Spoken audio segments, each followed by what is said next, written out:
So most people are spending the majority of their life waiting for something out there to take away their emptiness or pain or the resentment in here. Well, if they're waiting their whole life in separation or lack, then and we create reality, then the lack is driving certain thoughts, which is creating more separation and more lack. So teaching people then to begin to condition their body emotionally before the evidence takes place in their life is breaking a significant habit, right? Yes.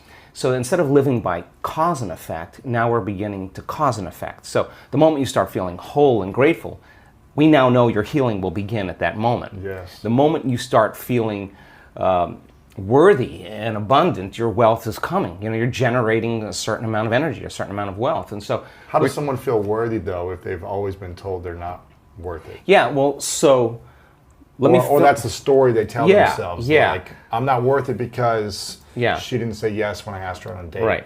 Because he broke up with me, because I got Yeah. fired, because my parents left me. How am I worth it when Yeah. there's so much evidence or story Right. around a negative Well, thing? let's stop telling the story of your past and let's start telling the story of your future. And people who aren't defined by a vision of the future, for the most part, are left with memories of the past.